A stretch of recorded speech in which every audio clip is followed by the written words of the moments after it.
Hello students, good morning. आज हम लोग नया यूनिट स्टार्ट करेंगे, that is atoms and nuclei. तो न्यूक्लियाई का मोस्ट ऑफ द पोर्शन अभी निकल चुका है। चलिए हम लोग एटम्स डिस्कस करेंगे, है ना, इन डिटेल। एटम पता है, एटम नाम किसने दिया था? डाल्टन साहब ने दिया था। एटम का मीनिंग क्या होता है? Atom means individual. Atom means individual, है ना। बट अब अपने को पता है कि एटम इंडिविजुअल नहीं है। एटम्स के अंदर क्या क्या होते हैं? फंडामेंटल पार्टिकल्स 3 हैं एटम्स के अंदर, है ना। Electron, proton and neutron. Elementary particles तो ढेर सारे हैं, है ना। तो एटम्स के बारे में हम लोग देखेंगे, है ना। रिगार्डिंग एटॉमिक मॉडल, एटम का मॉडल, ठीक है। तो यानी एटॉमिक मॉडल के बारे में ढेर सारी बातें हुई, लेकिन सबसे जो पहला स्टेप था वो थॉमसन साहब का था।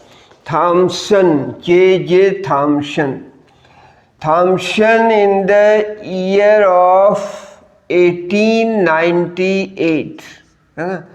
1898 में थॉमसन साहब ने मॉडल दिया, जिसको बोलते हैं थॉमसन्स एटॉमिक मॉडल, है ना। तो थॉमसन साहब ने ये मॉडल दिया। उन्होंने ये कहा एक्चुअली कि जो एटम्स है उसमें पॉजिटिवली चार्ज्ड मैटर होते हैं, है ना। इसको प्लम पुडिंग मॉडल भी कहा गया। इसे नाम दिया गया plum pudding model. Plum pudding होती है, ये स्वीट्स, ये नमकीन भी बनाए जाते हैं, है ना। यानी फ्लूड होता है, फ्लूड पुडिंग। अब प्लम, उसमें फिर वो सीड्स की तरह वो डालते हैं, है ना। कलरफुल फ्रूट्स होते हैं, प्लम्स, है ना। तो इसको कहा गया प्लम पुडिंग मॉडल। तो थॉमसन साहब ने ये कहा कि एटम में पॉजिटिवली चार्ज्ड मैटर होता है, यानी atom is full of positively charged fluid. Positively charge fluid से एटम भरा हुआ है और उसमें इलेक्ट्रॉन्स एम्बेडेड हैं, लाइक प्लम्स। इलेक्ट्रॉन जो हैं वो प्लम्स की तरह एम्बेडेड है ना। तो इसलिए इसका नाम दिया प्लम पुडिंग मॉडल। लेकिन ये मॉडल डिस्कार्ड कर दिया गया बाद में, क्योंकि ये सर्टेन जो बेसिक चीज़ें हैं, जैसे उसके बाद हुआ अल्फ़ा स्कैटरिंग एक्सपेरिमेंट्स। तो अल्फ़ा स्कैटरिंग एक्सपेरिमेंट्स में जो अल्फ़ा पार्टिकल्स हैं वो स्कैटर्ड हो रहे हैं। तो क्यों हो रहे हैं, है ना। Most of the space empty है, ये सब प्रूफ। यानी कुछ जो है बहुत कम एंगल से हो रहे हैं, कुछ ज़्यादा एंगल से हो रहे हैं। यानी इन शॉर्ट ये स्कैटरिंग जो बेसिक था, एक एक्सपेरिमेंट बाद में किया गया कि उसके लिए थॉमसन साहब उसको एक्सप्लेन नहीं कर पाए कि व्हाई इट इज़ सो, ठीक है। इसलिए इस मॉडल को डिस्कार्ड कर दिया गया। But since it was the first attempt to know about the atomic structure, है ना, एटम के मॉडल के बारे में जानने के लिए ये पहला अटेम्प्ट था, इसलिए इसको देखा जाता है थॉमसन मॉडल, है ना। थॉमसन साहब ने इसे 1898 में परफॉर्म किया, ठीक है। उसके बाद फिर ढेर सारे एक्सपेरिमेंट हुए, that is in the year of 1911 में रदरफोर्ड साहब के सजेशन पर उनके दो स्टूडेंट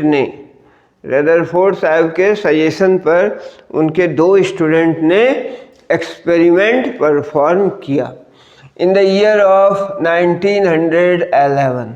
और उनके स्टूडेंट का नाम था, रदरफोर्ड साहब का स्टूडेंट था, और रदरफोर्ड साहब ने इस अल्फ़ा स्कैटरिंग एक्सपेरिमेंट के आधार पर मॉडल दिया, जिसे बोलते हैं रदरफोर्ड्स न्यूक्लियर मॉडल। तो रदरफोर्ड साहब ने एटम के बारे में मॉडल दिया। एक्चुअली इसको डिस्कवरी ऑफ न्यूक्लियस भी कहा जाता है। न्यूक्लियस की डिस्कवरी के लिए रदरफोर्ड साहब को क्रेडिट दिया जाता है। So this is only due to that particular experiment done by H Geiger. उनके दो स्टूडेंट्स थे, H Geiger and E Marsden. Geiger and Marsden experiment इसको बोला जाता है, है ना, Geiger and Marsden experiment. Generally हम लोग इस एक्सपेरिमेंट को बोलते हैं alpha particle scattering experiment. 11th में शायद केमिस्ट्री में भी पढ़ा होगा, है ना, तो वहाँ तो पॉपुलरली इसको ऐसा ही कहते हैं, पॉपुलरली नोन है ये experiment alpha particle scattering experiment. But in physics यहाँ हम लोग इसको नाम देते हैं गीगर मार्सडन एक्सपेरिमेंट। एक्चुअली जिसने इस एक्सपेरिमेंट को परफॉर्म किया क्रेडिट उनको दिया जा रहा है ना। ये गीगर मार्सडन ये दोनों स्टूडेंट थे रदरफोर्ड साहब के, है ना, और रदरफोर्ड साहब खुद स्टूडेंट थे थॉमसन साहब के। तो जो पहला मॉडल एटॉमिक मॉडल के बारे में बताया गया, फर्स्ट अटेम्प्ट लिया गया, वो थॉमसन साहब ने लिया, जे थॉमसन, है ना।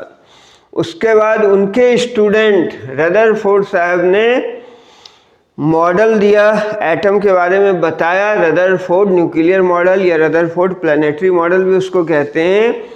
और ये कैसे संभव हुआ? By that particular experiment. एक एक्सपेरिमेंट किया गया alpha particle scattering experiment at the suggestion of Rutherford.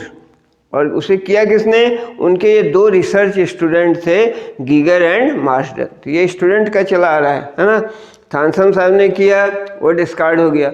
उनके स्टूडेंट ने ये मॉडल दिया और इनके रदरफोर्ड साहब के दो स्टूडेंट एक्चुअली रिसर्च स्टूडेंट थे, इन्होंने ये पर्टिकुलर एक्सपेरिमेंट किया बाय द सजेशन गिवन, है ना, रदरफोर्ड साहब ने सजेशन दिया।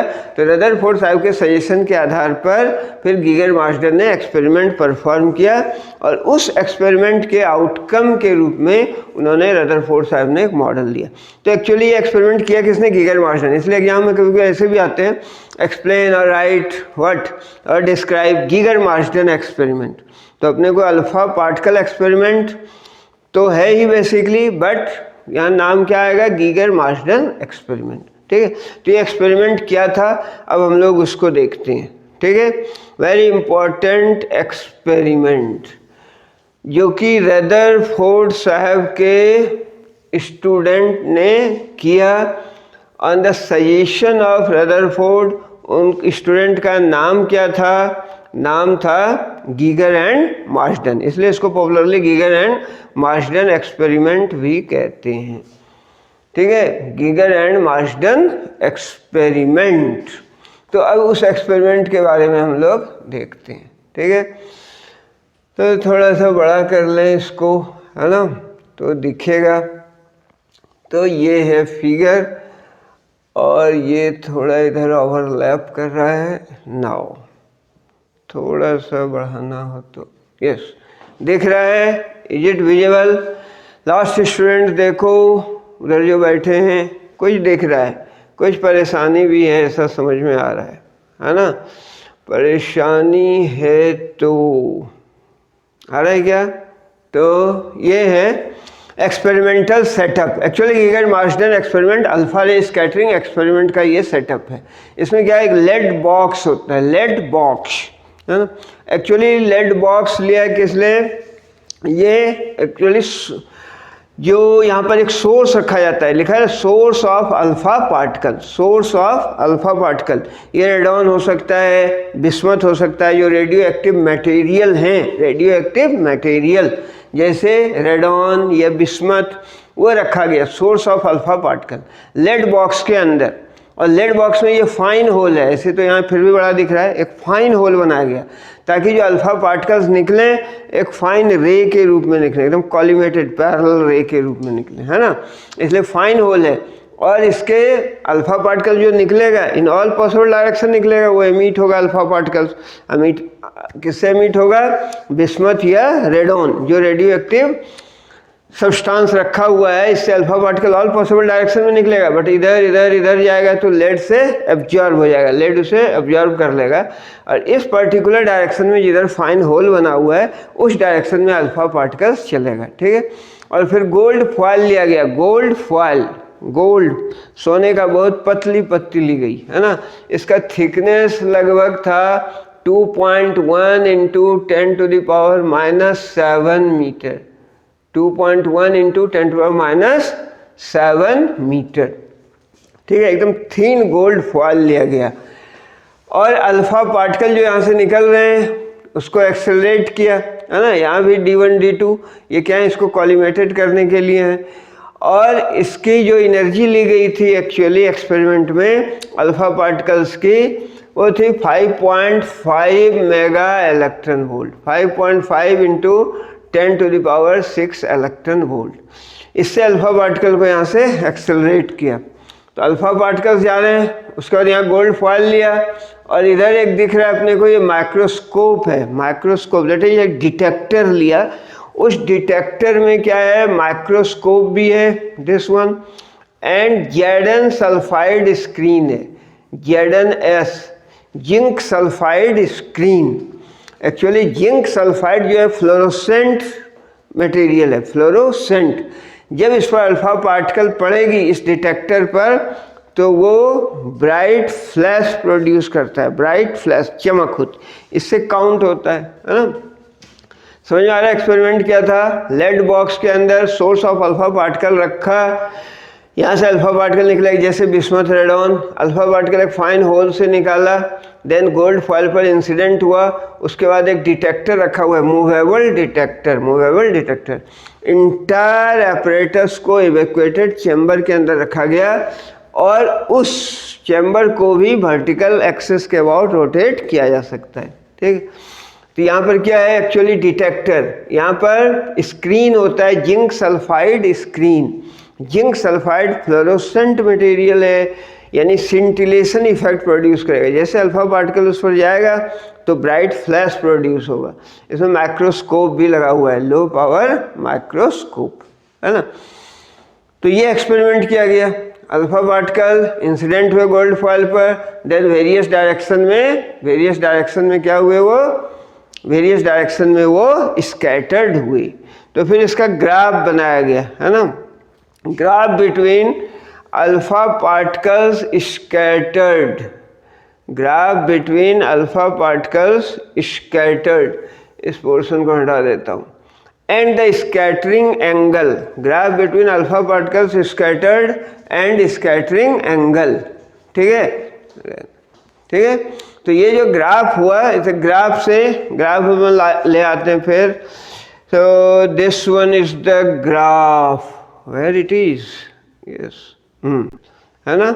तो इस तरह से फिर ग्राफ प्लॉट किया गया। इधर है वाई एक्सिस के along number of scattered particles detected, number of scattered particles, alpha particles detected, scattering angle in degree, यानी ग्राफ है ये number of particles scattered and scattering angle theta के बीच का ग्राफ है ना। तो ग्राफ कुछ ऐसा आया।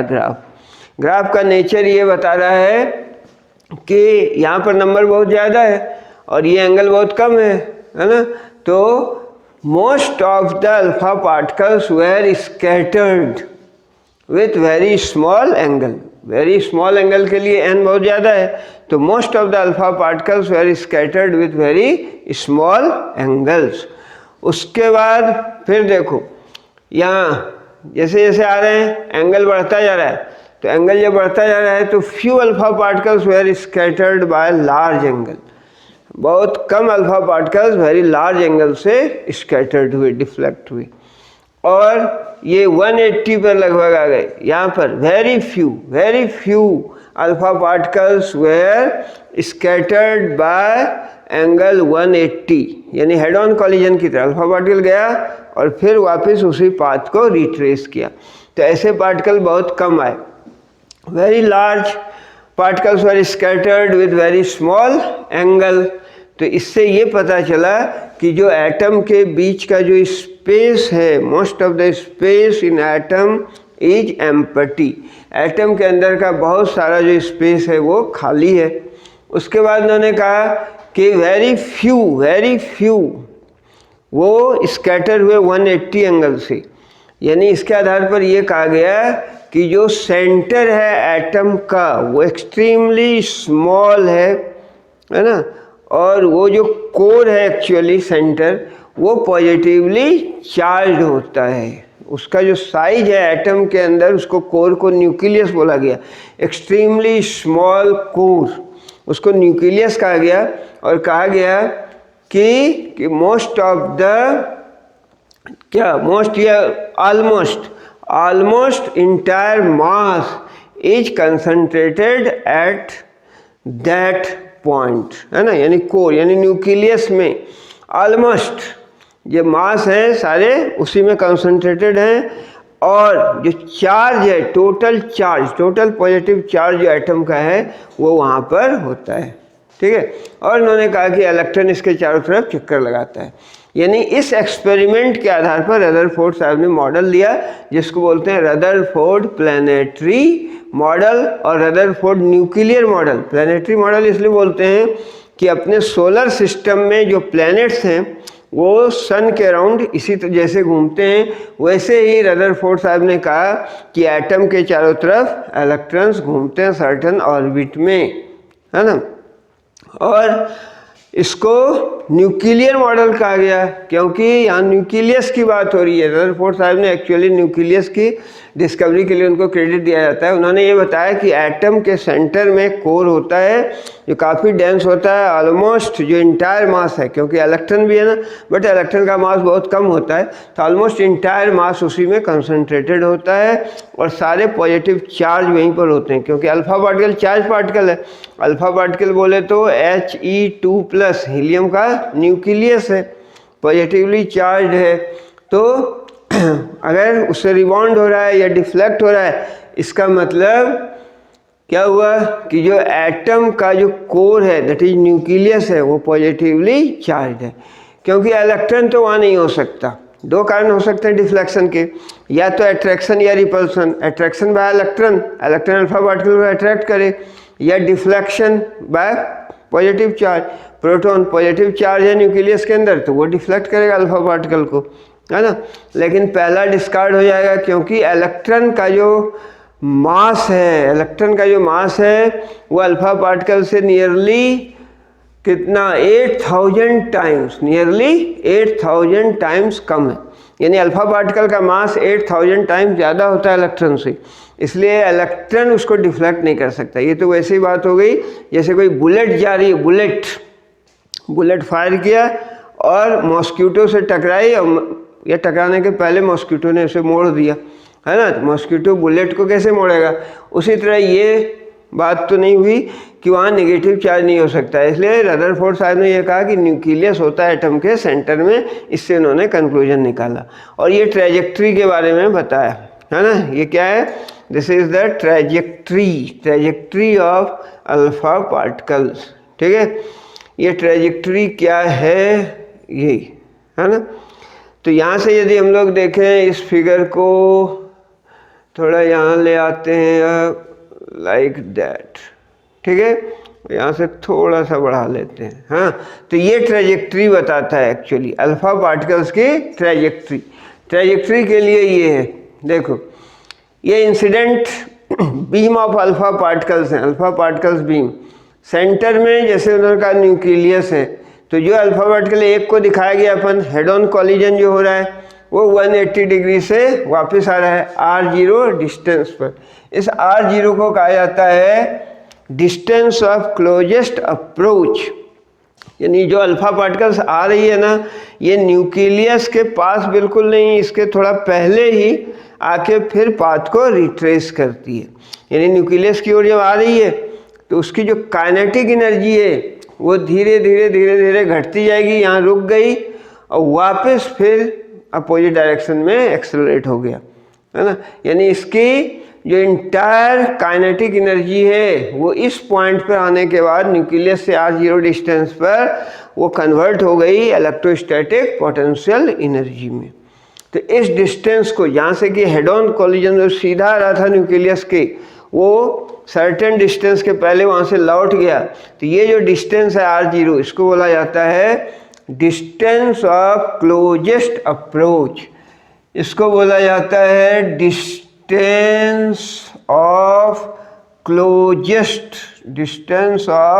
क्लोजेस्ट अप्रोच, ये कहलाता है डिस्टेंस ऑफ क्लोजेस्ट अप्रोच, है ना। इससे एक एस्टिमेशन मिला न्यूक्लियस की साइज का। r0 का जो वैल्यू निकला एक्सपेरिमेंटली ये पाया गया r0 का वैल्यू 10⁻⁻14 मीटर, यानी ये कहा गया है कि जो न्यूक्लियस की साइज है वो 10⁻⁴ से कम होनी चाहिए। अच्छा, दूसरी बात, अब जो अल्फा पार्टिकल्स न्यूक्लियस के पास है उसमें ज़्यादा हुआ क्या, डिफ्लेक्शन, ठीक है, क्योंकि ये अगर सीधी लाइन हम लोग बना दें, ये लाइन बना दी है ये, ठीक है, तो ये तो सीधी चली, ये अब यहाँ से मुड़ रही है, तो ये एंगल है थीटा, ठीक है, ये सीधी जा रही थी और मुड़ गई इतने से, है ना, तो जो एंगल बना वो है theta, that is scattering angle, है ना। तो ये जो पास वाला है, क्योंकि न्यूक्लियस पॉजिटिव चार्ज है, इसीलिए ये अल्फा पार्टिकल भी तो पॉजिटिव ही है एक्चुअली, तो अल्फा पार्टिकल और न्यूक्लियस दोनों पॉजिटिव है, तो फोर्स ऑफ रिपल्सन होगा, इलेक्ट्रोस्टैटिक फोर्स ऑफ रिपल्सन, तो ये डेविएट हो गए।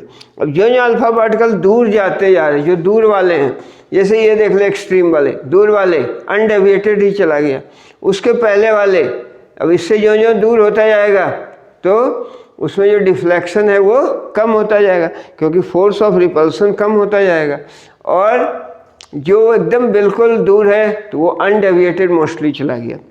तो एन अभी ग्राफ में दिखाया था, n number of alpha particles, most of the alpha particles वो अनडेविएटेड चले गए, वेरी स्मॉल एंगल से स्कैटर्ड हुए या अनडेविएटेड चले गए। तो इससे ये कंक्लूजन निकाला गया कि जो स्पेस है वो ढेर सारा स्पेस इसमें खाली है, यानी कहा गया कि जो एटम की साइज है वो 10⁻⁻10 मीटर है, तो जो न्यूक्लियस की साइज है 10⁻⁻14 से 10⁻⁻15 cm है, यानी न्यूक्लियस जो है लगभग 10,000 टाइम्स स्मॉलर है देन द एटम, ठीक है। डिस्टेंस ऑफ क्लोजेस्ट अप्रोच के बारे में अब हम लोग फार्मूला देखेंगे, ये कहाँ तक आया फिर लौट गया, तो इससे एक एस्टिमेशन मिला न्यूक्लियर साइज का, तो डिस्टेंस ऑफ क्लोजेस्ट अप्रोच, और एक यहाँ आता है पैरामीटर, उसको बोलते हैं हम लोग दैट इज इम्पैक्ट पैरामीटर। तो अब ये सब हटा देते हैं figure, that is impact parameter and distance of closest approach, ठीक है। तो डिस्टेंस ऑफ क्लोजेस्ट अप्रोच क्या है, जो काइनेटिक एनर्जी थी अल्फा पार्टिकल की, जैसे कहा इस एक्सपेरिमेंट में था 5.5 mega electron volt alpha particles को काइनेटिक एनर्जी दी गई थी, तो जो काइनेटिक एनर्जी है अल्फा पार्टिकल्स की 12 mv², ये बराबर हो जाएगा कहाँ, पोटेंशियल एनर्जी के, पोटेंशियल एनर्जी होता है k q1 q2/r, k यानी 1/4πε0 q1 q2। अब गोल्ड है, गोल्ड फॉयल, गोल्ड का एटॉमिक नंबर Z मान लो, तो इस पर चार्ज कितना हो जाएगा, Ze, ठीक है, गोल्ड पर चार्ज कितना हो गया, एटॉमिक नंबर Z है, और एक एटॉमिक नंबर, जितना एटॉमिक नंबर मतलब कि उतना नंबर ऑफ इलेक्ट्रॉन्स होंगे, तो Z है तो Ze चार्ज हो गया गोल्ड फॉयल का, है ना। उसके बाद क्या है, अल्फा पार्टिकल आ रहा है, अल्फा पार्टिकल को लिखते हैं He24, यानी इसका दो इलेक्ट्रॉन, दो प्रोटॉन, तो ये हो गया 2e, Ze/2e upon r is r0। तो ये है distance of closest approach, distance of closest approach, ठीक है। डिस्टेंस ऑफ क्लोजेस्ट अप्रोच कितना हो गया, r0। तो पोटेंशियल, ये जो काइनेटिक एनर्जी अल्फा पार्टिकल की 12 mv², ये बराबर होगा 1/4πε0 q1 q2/r। q1 gold foil का, Z यदि एटॉमिक नंबर है तो चार्ज कितना होगा, Ze पॉजिटिव चार्ज, और ये अल्फा पार्टिकल का 2e हो गया, q1 q2/r, r0 डिस्टेंस तक आया, ये था न्यूक्लियस, और ये अल्फा पार्टिकल आ रहा है, यहाँ तक आया फिर लौट गया, तो ये जो डिस्टेंस है इसको बोला r0, है ना। तो ये जो काइनेटिक एनर्जी थी अल्फा पार्टिकल्स की 12 mv², यहाँ तक आते आते क्या हुआ, entire kinetic energy electrostatic potential energy में बदल गई। पोटेंशियल एनर्जी होती है k q1 q2/r, alpha particle की 2e, गोल्ड फॉयल की Ze, है ना, r0। यहाँ से r0 के लिए एक्सप्रेशन निकाल सकते हैं अपन। ठीक है। तो R0 के लिए क्या एक्सप्रेशन होगा, R0 इज गिवन बाय, यहाँ से देख लो R0 इक्वल टू व्हाट, ये सारे पैरामीटर उधर चले गए, ये तो 1/4 पाई एप्सिलॉन नॉट है ही, है ना। ये हो गया 2ZE square, 2ZE² upon ½ mv², ठीक है। ½ mv² था, ½ mv² पूरा अपने यहाँ लिख दिया। तो R0 equal to what, R0 equal to 2ZE² upon 4πε0 ½ mv², यानी R0 जो है काइनेटिक एनर्जी के इन्वर्सली प्रोपोर्शनल है। यानी यदि ज़्यादा काइनेटिक एनर्जी होगी तो R0 कम होगा, ठीक है। कभी कोई कंसेप्चुअल प्रॉब्लम ऐसे पूछते हैं, यदि 2 टाइम्स काइनेटिक एनर्जी बढ़ा दी तो R0 कितना टाइम्स कम हो जाएगा, तो 2 टाइम्स कम हो जाएगा, है ना। चलिए, अब ऐसा नहीं कि पूरा कम ही हो जाएगा। तो ये था डिस्टेंस ऑफ क्लोजेस्ट अप्रोच की बात। और चलिए अब सारे हटा देते हैं, डिस्टेंस ऑफ क्लोजेस्ट अप्रोच। उसके बाद एक है इम्पैक्ट पैरामीटर, इम्पैक्ट पैरामीटर, इसको b से रिप्रेजेंट करते हैं, इम्पैक्ट पैरामीटर को स्मॉल b से रिप्रेजेंट करते हैं। व्हाट इज इम्पैक्ट पैरामीटर, इसको अगर डिफाइन करें तो इसके लिए मान लें कि अपना ये है न्यूक्लियस, ठीक है ना, और अल्फा पार्टिकल जो हेड ऑन कॉलिजन हो रहा था यूं, उसके बाद ये अल्फा पार्टिकल्स आ रहे थे, ये आ रहे थे, है ना। अल्फा पार्टिकल्स मानो ऐसा चला गया, लाइक दैट, यहाँ पर मान लो ऐसा चला गया, ठीक है। तो ये जो डिस्टेंस है, दिस इज कॉल्ड b, समझने के लिए impact parameter. Impact parameter is the perpendicular distance between velocity vector of alpha particle and centre of nucleus. ये जो परपेंडिकुलर डिस्टेंस है किसके बीच, velocity vector of alpha particles, ये जो अल्फा पार्टिकल्स आ रहे हैं इस डायरेक्शन में आ रहे थे अल्फा पार्टिकल्स, तो velocity vector of alpha particles and centre of nucleus, ये है centre of nucleus. When the alpha particle is far away from the atom, जब अल्फा पार्टिकल एटम से बहुत दूर है, या इसको दूसरे ढंग से भी डिफाइन कर सकते हैं कि impact parameter is defined as the perpendicular distance between initial velocity vector of alpha particle, initial velocity vector of alpha particles and centre of nucleus. बात एक ही हो गई। एनसीईआरटी में कुछ इस तरह से डिफाइन किया है, initial velocity vector of alpha particles, मतलब अल्फा पार्टिकल जब चला तो बहुत दूर था इससे, है ना। तो initial velocity vector of alpha particle and centre of nucleus, या it is the perpendicular distance between velocity vector of alpha particle and center of nucleus when alpha particle is far away from the nucleus, जब nucleus से बहुत पीछे है। तो impact parameter is given by b is equal to 2ZE² cot θ/2 upon 4 pi epsilon not ½ mv²। ये impact parameter के लिए formula, हालांकि ये फार्मूला वगैरह डेरिवेशन वगैरह नहीं आने का, लेकिन ये बता रहा है कि impact parameter is directly proportional to cot of θ/2। जो इम्पैक्ट पैरामीटर है, क्योंकि सारे तो कांस्टेंट हैं, इस वेलोसिटी से वो आ रहा है, ये सब ये कांस्टेंट है, क्या बच गया, cot θ/2। Impact parameter is directly proportional to cot θ/2।